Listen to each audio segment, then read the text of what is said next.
சமைச்சு எடுத்துட்டு வந்திருக்கேன். எல்லாத்துக்கும் சேர்த்து தானே சமைச்ச? நான் என்ன இங்க சமையல்காரியா? எல்லாருக்கும் சேர்த்து சமைக்கிறதுக்கு?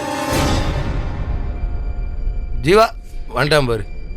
டேய் சாப்பிட்றதுக்கு நேரம் பார்த்துலையாடா? காலகாலத்தோட சாப்பிட வேணாமடா. வா உட்காரு, சேர்ந்து சாப்பிடுவோம். அந்த பிள்ளையும் கூப்பிட்றா.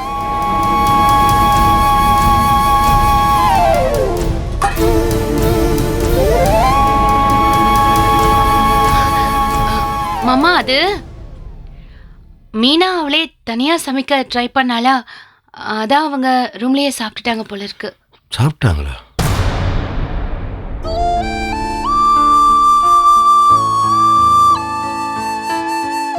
மாமா, என்னதானா? நீங்க பயங்கரமான ஆள் தான் மாமா. இதப்பா கண்டுபிடிச்சா? அதான் இன்னைக்கு முல்லைக்கு சாப்பாடு ஊட்டி விட்டீங்களே, அப்பதான். ஆளை பாரு ஆளு. ஊட்டியா ஊட்டி நானு? அட நிஜமாதான் சொல்றேன் மாமா. நேத்துல இருந்து முல்லைய சாப்பிட வைக்க நான் எவ்வளவு கஷ்டப்பட்டேன் தெரியுமா? அவ அம்மாதான் ஏதோ சொல்லி கொஞ்சமா சாப்பிட வச்சுட்டு போனாங்க. நீங்க என்னடானா அவளை உட்கார வச்சு சாப்பிட வச்சிட்டீங்க. நானா முல்லை யாரு? அந்த பிள்ளை நம்ம வீட்டு பிள்ளை இல்லையா? சொந்த மாமா மக. என்னதான் நம்ம மேல கோபமா இருந்தாலும் உள்ளுக்குள்ள கண்டிப்பா நம்ம மேல பாசமாத்தியா இருக்கும். 2 நாளைக்கு அப்புறம் இன்னைக்குதான் கொஞ்சம் நிம்மதியா இருக்கு மாமா. மீனா தனியா சமைச்சு ரூமுக்கு எடுத்துட்டு போனப்போ திக்குன்னு இருந்துச்சு மாமா. கேள்விப்படுவோம்ல, ஒரே வீடு 2-3 சமையல் அப்படின்னு. அந்த மாதிரி நம்ம வீட்டுல ஆயிடக்கூடாது மாமா. தானா நீ பயப்படவே பயப்படாத. ஒரு நாள் அப்படி நடக்கவே நடக்காது. நம்ம வீடு எப்பயுமே இப்படித்தான் இருக்கும். என்ன இத்தனை பேர் ஒரே குடும்பம் இருக்கிறப்ப ஒரு சில பிரச்சனைகள் வரத்தானே செய்யும். அதெல்லாம் நம்ம சரி பண்ணிக்கிறலாம். ஏன் தானே அன்பால் அடங்காத விஷயம் ஏதாவது இருக்கா சொல்லு. அதுவும் சரிதான் மாமா. முல்லை மட்டும் கொஞ்சம் சரியாயிட்டான்னு வைங்க, எனக்கு நிம்மதியாயிடும் மாமா. முள்ளையும் கதிரும் சரியாகிறதுக்கு கொஞ்ச நாள் ஆகத்தான் செய்யும். அது வரைக்கும் நம்ம கொஞ்சம் பொறுமையாத்தியாக இருக்கணும். முல்லைக்கு நடந்ததெல்லாம் அந்த பிள்ளை நினச்சி பார்த்தா அந்த பிள்ளைக்கு அதிர்ச்சியாத்தியாக இருக்குது. முதல்ல அந்த பிள்ளைக்கு என்ன நினச்சுன்ற விஷயத்த அந்த பிள்ளை புரிஞ்சுக்கணும். அதுக்கப்புறம் தான் தானே அந்த பிள்ளைனால கொஞ்சம் கொஞ்சமாக நிதானத்துக்கே வர முடியும். அதுக்கு நாம தான் சப்போர்ட்டாக இருக்கணும். புரியுது மாமா. அக்கா அக்கான்னு என்னையே சுத்தி சுத்தி வந்த பொண்ணு இன்னைக்கு என் கூட பேச மாட்டேங்கிறா மாமா. என்னை பார்த்தாலே பயப்படுறா. அதான் கஷ்டமா இருக்கு. தானா அதெல்லாம் சரியாயிருந்தானா? மண்டபத்துல அத்தனை பேரு முன்னாடியும் என் தானா அக்கா என்னை ஏமாத்தாதுன்னு அவ சொன்னா பாருங்க, ஒரு மாதிரி ஆயிடுச்சு மாமா. அவளை பார்க்கும் போதெல்லாம் நெஞ்சில ஒரு பாறாங்கல்ல தூக்கி வச்ச மாதிரி இருக்கு. ஜீவாவை விட்டு தள்ளி இருந்தா கூட தெரியாது.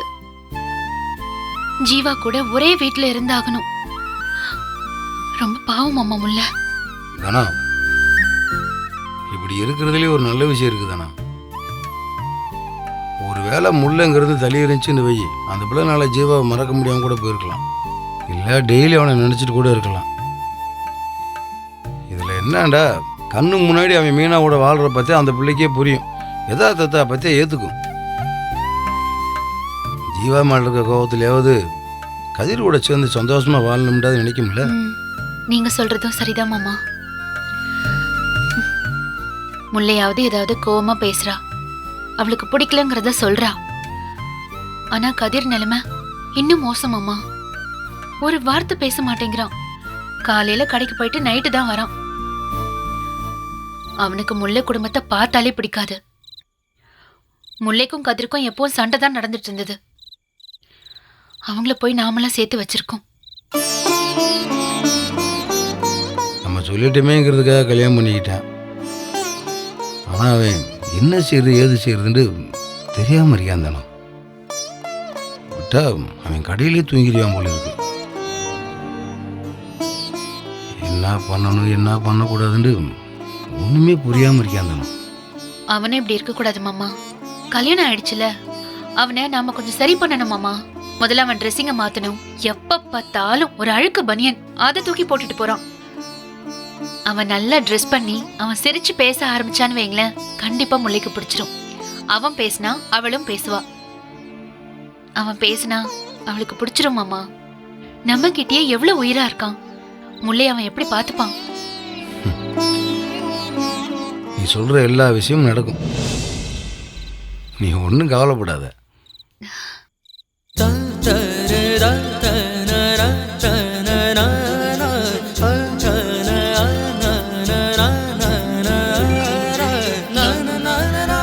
என்ன மாமா?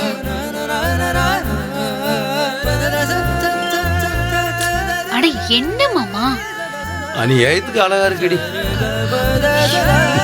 ஐயோ, நீங்க வேற. வீட்ல எவ்வளவு பிரச்சனை ஓடிட்டு இருக்கு, இதான் கவலையாக்கும். ஆளை பாரு. தானா இங்க பாரு தானா, கல்யாணத்துக்கு முன்னாடியும் சரி, கல்யாணத்தன்னைக்கும் சரி, அதுக்கப்புறம் அந்த 2 நாளும் சரி, நீ நடந்துக்கிட்டது இருக்கு பாரு, நீ தான் தானா. உன் இடத்துல வேற யார் இருந்தாலும் இப்படி நடந்துக்கவே முடியாது தானா. இப்போ வரைக்கும் நீ எல்லாத்தையும் திட்டு வாங்கிட்டு இருக்க. பதிலுக்கு நீ ஒருத்தரை கூட ஒரு வார்த்தை கூட திருப்பி கேட்கல வேறு. பெரிய விஷயம் தானே அதெல்லாம். எனக்காக நீ எப்படி செஞ்சிருக்க. அழகுண்டா நீ எல்லாம் வெள்ளையா வட்ட மூஞ்சியோடு இருக்கிறத வேணாம் அழகுன்னு சொன்னேன். இதெல்லாம் சேர்ந்தா தாப்பா அழகே.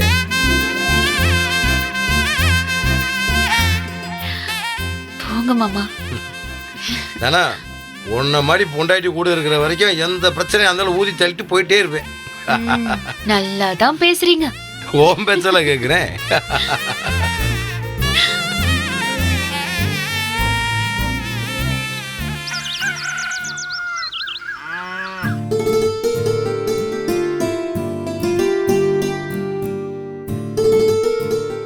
ஏண்டா இல்லை இருடா, நீ பார்த்தோன்னே புக்கை முடிச்சு வச்சுட்டு ஊருவேன். காலேஜுக்கு டைம் ஆயிடுச்சுண்ணே, ட்ரெஸ் மாற்றிட்டு கிளம்ப வேணாமா? என்ன தானா காலங்காத்தால கோயிலா? ஆமா மாமா, எல்லார் பேருக்கும் அர்ச்சனை பண்ணிட்டு வரலான்னு போனேன். மீனா நட்சத்திரம் தான் என்னன்னு தெரியல, கேட்கணும். டேய் குளிச்சிட்டியா? அட யாரை பார்த்து என்ன வார்த்தை கேட்குறீங்க? 15 நிமிஷமா கிணத்தடியில் தண்ணி இறைச்சி குளிச்சுட்டு நிற்கிறேன் நான். ஒழுங்கா எந்திரிடான்னு அடிச்சு எழுப்புனா கூட 8 மணிக்கு எந்திரிக்க மாட்டேன். இப்ப என்ன இவ்வளவு சீக்கிரம் எந்திரிச்சிட்ட? அப்போ நீங்கள் மட்டும்தான் இருந்தீங்க, லேட் எந்திரிச்சா கூட பரவாயில்ல. ஆனால் இப்போ எப்படியா 2 அணிங்க கூட இருக்காங்கல்ல, நம்ம தூங்குற குளத்தை அவங்க பார்க்க வேணாமேன்னு தான். அதனால என்னடா, சின்ன பையன் தானே. இருங்க மாமா, டீ போட்டு எடுத்து. முல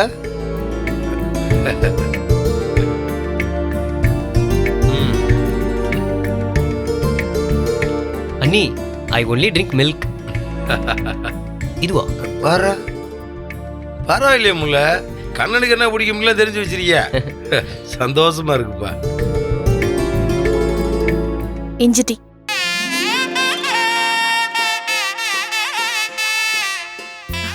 எனக்கும் சேர்த்து போட்டியா? ரொம்ப தேங்க்ஸ் முல்ல. இப்படி காலையில எந்திரிச்சு வந்ததும் யாராவது டீ போட்டு கொடுக்கறது நல்லதா இருக்குல்ல மாமா?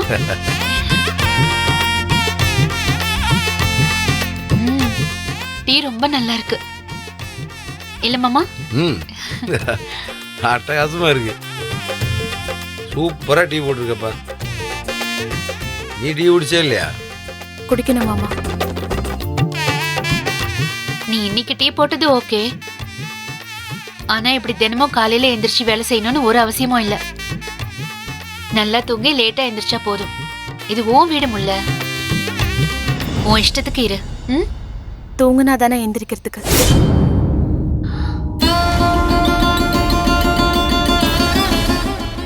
எதுவும் செய்யாம ரூம்லயே உட்கார சொல்றியடா?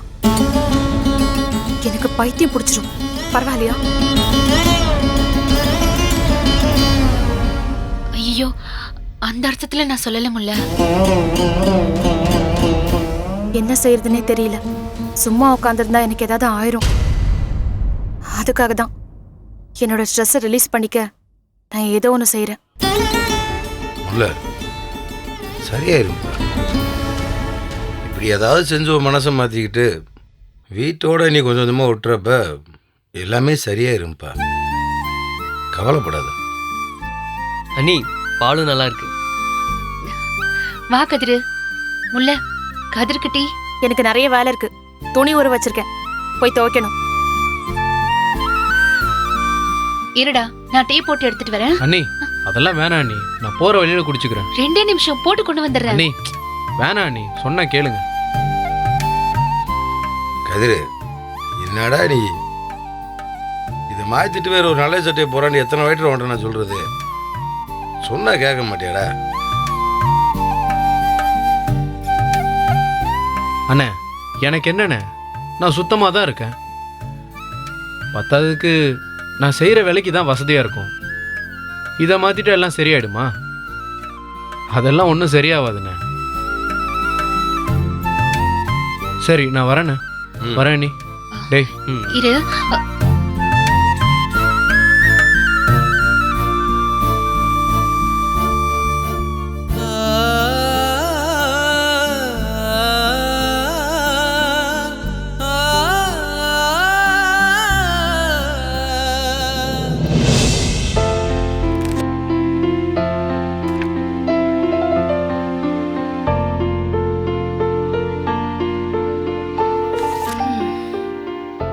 என்ன பண்ற மீனா? ஏதாவது மேகசின் இருக்கான்னு பாக்குறேன். எல்லா காலேஜ் புக்ஸாவே இருக்கு. அது என் தம்பியோடது. போர் அடிக்குது ஜீவா. காலையிலேயே போறா? ஆமா ஜீவா, என்ன பண்றதுனே தெரியல. போய் அன்னைக்கு ஹெல்ப் பண்ணு. விட்டா உன் அன்னைக்கு என்ன ஹெல்ப்பர் ஆக்கிடுவ போல இருக்கே. அப்ப என் கூட கடைக்கு வா, அங்க வந்து எனக்கு ஹெல்ப் பண்ணு. என்ன பொட்டலம் போடணுமா? ஏன் போட்டா என்னவா? 2 பேரும் சேர்ந்து வியாபாரம் பார்ப்போம் வா. ஹலோ, நான் யார் தெரியுமா? உன் ஃப்ளாஷ்பேக்லாம் ஒன்றும் வேணாம். இப்போ நீ பாண்டியன் ஸ்டோர்ஸ் வீட்டு மருமக. பொட்டணம் போட்டால் ஒன்றும் தப்பு கிடையாது. உன்னை நம்பி பெரிய வீட்டை, கோடீஸ்வர அப்பாவெல்லாம் விட்டுட்டு வந்திருக்கேன்டா. பார்த்து பண்ணுங்க புருஷா. சரி, கடைக்கு வரியா இல்லையா? கிளம்பு, அங்கே போர் அடிக்காது. உன்னையே கடைக்கு போக கூடாதுன்னு சொல்றேன், இதுல நீ என்ன வேற கூப்பிடுறியாக்கும்? ஏய், நேத்தே கடைக்கு போல, இன்னைக்கு போலன்னா அம்பிடுதேன். ஏன் என்ன ஆகும்? குன்னக்குடியில எல்லாரும் நீ வந்தே ஆகணும்னு ஸ்ட்ரைக் பண்ணுவாங்களா? குன்னக்குடியில அழகான பொண்ணுங்களா என்ன தேடுவாங்கம்மா. உனக்கெல்லாம் தெரியாது ஏரியாவில் நாங்க எவ்வளவு பாப்புலர்னு. பொண்ணுங்களா? யார் அவளுக? பிச்சுருவன் சொல்லி வை. என்னம்மா அது இப்படி ரவுடி மாதிரி பேசிட்டு இருக்க? பின்ன உன்னை நம்பி கஷ்டப்பட்டு கல்யாணம் பண்ணிட்டு வந்திருக்கேன். வேற எவ்வளவு உன்னை பார்த்தா கூட உன்னை தொலைச்சிருவன், தொலைச்சு. சும்மா சொன்ன மீனா. சரி போயிட்டு வந்துருவா. பொண்ணுங்களை பார்க்கவா? ஆட பொண்ணுங்க எங்க, உளுந்து முட்டையும் அரிசி முட்டையும் தான் இருக்கும். போகாத ஜீவா, நீயும் போயிட்டனா எனக்கு போர் அடிக்கும். டிவி பாரு, தூங்கு, இல்ல உன் ஃப்ரெண்ட்ஸ் கூட பேசு, இல்ல வீட்டுல எல்லாரும் கூடயும் பேசு. எதுவுமே முடியாது. என்ன எங்கேயாவது வெளியில கூட்டிட்டு போயேன். இப்ப எங்க போறது? சினிமாக்கு கூட்டிட்டு போ. நீயும் இல்லைன்னா எனக்கு தனியா இருக்கிற மாதிரி இருக்கு ஜீவா. எங்க அம்மா ஞாபகம், அப்பா ஞாபகம்லாம் வரும். சரி, ஈவினிங் வந்து சினிமா கூட்டிட்டு போறேன். இப்போ 2 மணி நேரம் மட்டும் கடைக்கு போயிட்டு வரேன். அது வரைக்கும் நான் என்ன பண்ணுவேன்? அண்ணியோட பேசு, அம்மாவோட பேசி ராசியாக ட்ரை பண்ணு. உடனே ஆரம்பிச்சிருவியே. நீ கிளம்பு சாமி. சரி நான் போயிட்டு வரேன். டேய், சும்மா போனா எப்படி? அப்புறம் என்ன, வர வரைக்கும் தாங்குற மாதிரி ஒரு முத்தம் கொடுத்துட்டு போ. இங்கயா? ஆமா, இங்க இப்பவே. ஏய், இது ஹாலு, யாராவது வந்துட போறாங்க. கதவெல்லாம் வேற திறந்து கிடக்கு. ஆமா, ரூம்ல கதவெல்லாம் லாக் பண்ணிட்டாலும் சார் அப்படியே ரொமான்ஸ் பண்ணிடுவாரு. போடா. என்ன மீனா இப்படிலாம் பேசுற? நீ வேஸ்ட் ஜீவா. கல்யாணம் ஆகி 3 நாள் ஆச்சு. அம்மா பாவம், அண்ணி பாவம், தம்பி பாவம்னு என்ன கண்டுக்கவே இல்ல. அவங்களாம் நிஜமாலே பாவம் மீனா. நான் தான் பாவம். உனக்காக எகிரி குதிச்சு ஓடி வந்து ஒரு முத்தம் கூட கிடைக்கல. போயிட்டு வந்து கொடுக்குறேன் சரியா? எஸ்கேப் ஆறதுல இருக்க பாத்தியா? அட என்ன சொன்னாலும் கேட்ட போடாதீ. நீ கொடுக்கலனா போ, நான் கொடுக்கறேன். ஏய் மீனா, வேணாம் மீனா, யாராவது வந்துட போறாங்க மீனா.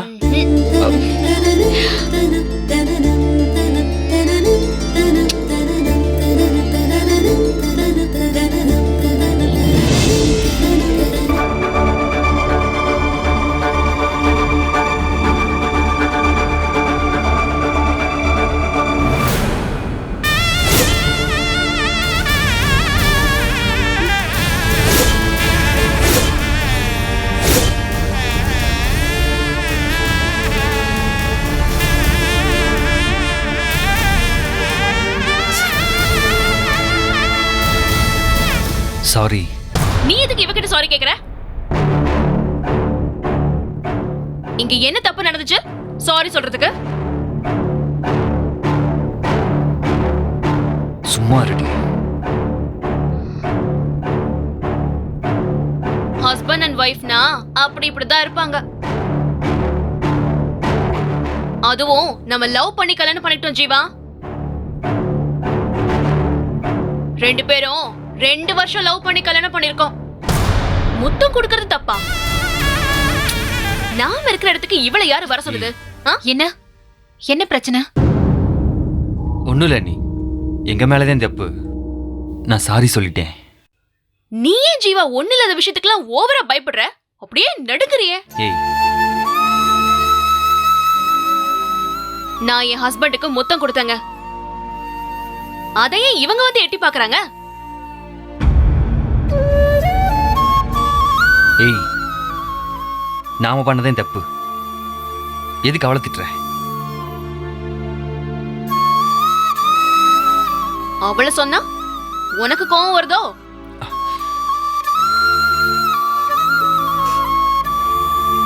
நீ இவரை விரும்பினது நேசிச்சது எல்லாம் முன்னாடி.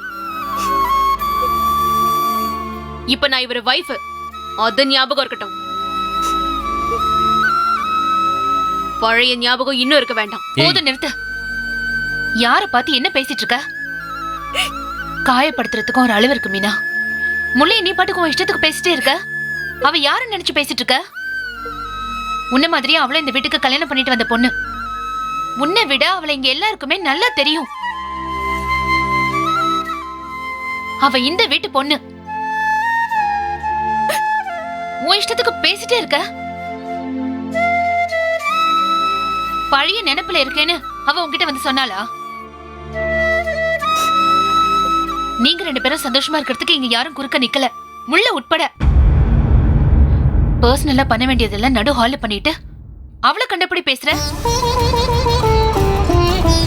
தப்பு உங்களுது. இது கொஞ்சம் கூட நல்லா இல்ல. முல்லைய ஹர்ட் பண்ண உனக்கு எந்த ரைட்ஸும் இல்ல மீனா.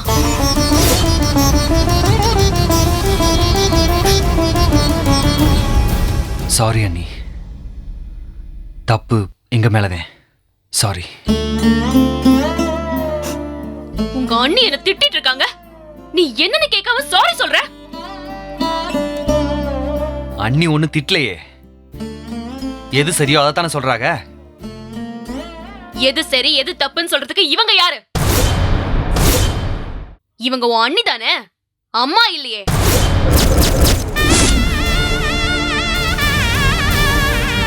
எல்லாத்துக்கும் ஒரு கருத்து சொல்ல வந்துடுறாங்க. ஏ மீனா, உன்ன ஜீவா, என்ன பண்ணிட்டு இருக்க நீ?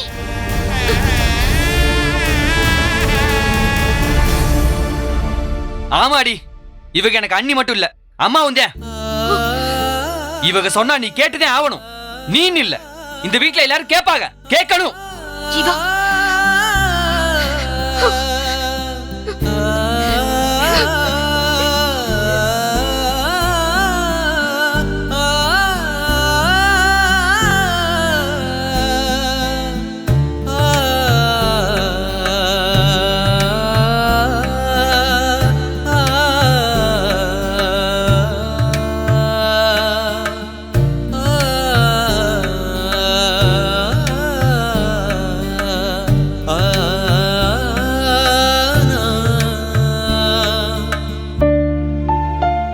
என்னடா நீ பாட்டுக்கு மீனா கிட்ட கோச்சுக்கிற, கையெல்லாம் ஓங்குற? அவ எப்படி பேசுறா பாத்தீங்களா நீ? சரிடா, அதுக்காக நீ இப்படி கோச்சுப்பியா? உங்களே எதிர்த்து பேசினா கோவம் வராதா? நீ என்ன எதிர்த்து பேசாம இருந்தா மீனாவும் அப்படி இருக்கணும்னு அவசியம் இல்ல ஜீவா. எத்தனை வருஷம் நாம எல்லாம் இங்க ஒரே வீட்டுல இருந்திருக்கோம். நாம ஒருத்தர் புரிஞ்சுக்கிற மாதிரி மீனாவும் புரிஞ்சுக்கணும்னு எதிர்பார்த்தா எப்படி ஜீவா? இல்ல நீ, நான் அப்படி எதிர்பார்க்கல. ஆனா அவ யாரையும் ஹர்ட் பண்ணாம இருந்தா அதுவே போதும். பட்டு பட்டுன்னு பேசுறா, அதே ஒரு மாதிரி இருக்கு. சரிடா, ஆனா அத சொல்றதுக்கு ஒரு முறை இருக்கு இல்லையா? டக்கு டக்குன்னு நீயும் கோச்சுக்கிற பாரு. என்ன செய்யறதுன்னு தெரியல நீ. ஏன்டா இதெல்லாம் நடந்துச்சுன்னு இருக்கு. நான் பாட்டுக்கு வீடு கடன் எவ்வளோ ஜாலியா இருந்தேன். ஜீவா, நீ இப்படி பேசுறதே தப்பு. நீ விரும்பின பொண்ணு தானே அவ. நான் விரும்பினப்ப இருந்ததுக்கும் இப்ப கல்யாணத்துக்கு அப்புறம் இருக்கிறதுக்கும் சம்மந்தம் இல்லாத மாதிரி இருக்கா அண்ணியே. என்ன ஜீவா இது? கல்யாணம் ஆகி முழுசா 3 நாள் கூட ஆகல, அதுக்குள்ள நீ இப்படி எல்லாம் பேசுற? இந்த வீட்ல நிம்மதியா இருக்கிறதே நீ ஒருத்தன் தானே நினைச்சிட்டு இருக்கும். இங்க முள்ளு சந்தோஷமா இல்ல, கதிரு சந்தோஷமா இல்ல, யாருமே சந்தோஷமா இல்ல. அவங்க யாருக்குமே பிடிச்ச வாழ்க்கை கிடைக்கல. உனக்கு தான் கிடைச்சிருக்கு. அதான் சொல்றேன், சந்தோஷமா இரு.